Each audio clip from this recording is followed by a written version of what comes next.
सरकार के खिलाफ स्टेटमेंट देना गुनाह था। अब भारत की एकता और अखंडितता को क्षतिग्रस्त करने के लिए ये कानून अमल में आएगा।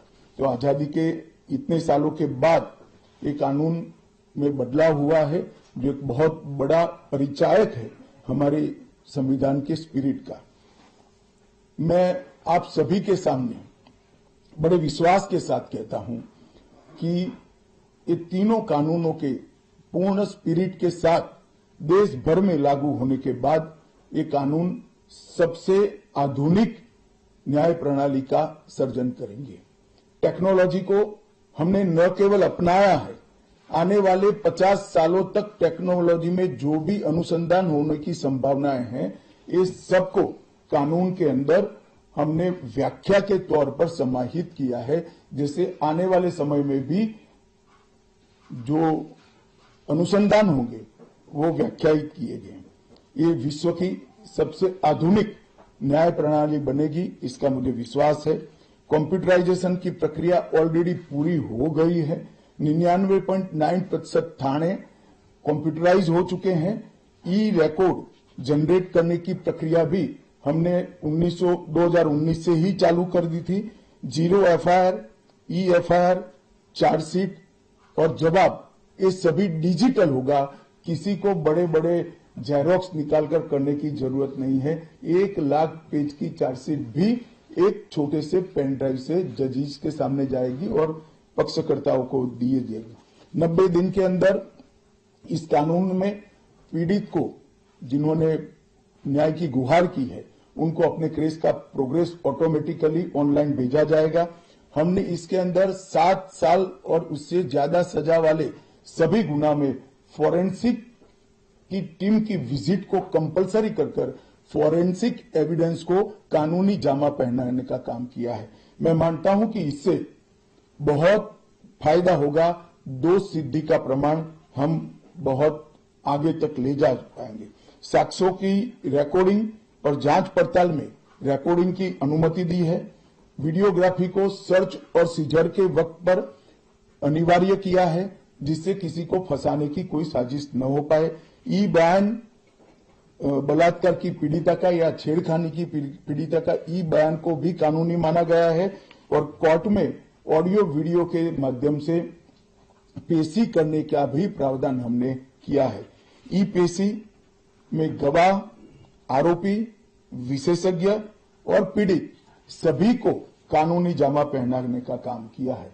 इसमें जो फॉरेंसिक विजिट को अनिवार्य बनाया गया है, इसको हमने दूरदर्शितापूर्वक काम कर नेशनल फॉरेंसिक साइंस लेबोरेटरी 2020 में बनाकर इसके लिए ट्रेन मैन पावर का सर्जन का काम ऑलरेडी कर चुके हैं। मुझे पूरा भरोसा है कि 3 साल के बाद इस देश में हर साल 40,000 से ज्यादा ट्रेन मैन पावर का फोर्स हमारी कानूनी क्रिमिनल जस्टिस सिस्टम की सेवा में उपलब्ध होगा। कमीशन का रेशियो इसके माध्यम से 90% तक ले जाने का हमने प्रावधान किया है और फॉरेंसिक इंफ्रास्ट्रक्चर को बढ़ाने के लिए अभी हमारी कैबिनेट ने निर्णय किया है और 9 राज्यों में फॉरेंसिक साइंस यूनिवर्सिटी के कैंपस खोले जाएंगे और 6 सेंट्रल फॉरेंसिक लेबोरेटरीज को भी हमने करा है। ये कानून विक्टिम सेंट्रिक है। पहले दिनों तक किसी को पुलिस ले जाती थी, परिवार वालों को कोर्ट में आना पड़ता था। अब हमने कंपलसरी किया है कि हर थाने में रजिस्टर होगा और ई रजिस्टर भी होगा कि कौन सा अपराधी पुलिस की कस्टडी में है, जिससे हेबियस के माध्यम से कोर्ट में नहीं जाना पड़ेगा। तलाशी और रेड दोनों स्थिति में वीडियोग्राफी की जाएगी, जिससे पुलिस के अधिकारों का दुरुपयोग न हो पाए। और हमने अपराधियों को बेल को भी लंबे समय तक लंबित केसों में कानूनन बना दिया है, जिसमें एक निश्चित समय मर्यादा अपराध के अंदर जो सजा है उसके अनुपात में हो जाने के बाद जेल सुपरिटेंडेंट की जिम्मेदारी होगी कि इसको बेल पर रिहा किया जाए। तो इसके लिए कोर्ट में किसी को जाने की जरूरत नहीं पड़ेगी। इसमें विक्टिम को अपनी बात रखने का मौका मिलेगा, इंफॉर्मेशन का अधिकार मिलेगा और नुकसान के लिए क्षतिपूर्ति का भी अधिकार पहली बार भारतीय कानूनों में हम करने जा रहे हैं। 0 एफआईआर, विक्टिम की एफआईआर की प्रति की निःशुल्क प्राप्ति और 90 दिन में जांच का रिपोर्ट देने से इससे बहुत बड़ा फायदा होगा। समय पर न्याय, लगभग 35 न्याय प्रणाली की 35 धाराओं में हमने समय मर्यादा निश्चित की है और ये टेक्निक के आधार पर प्रोसीडिंग्स होने के कारण भी समय पर न्याय मिलेगा।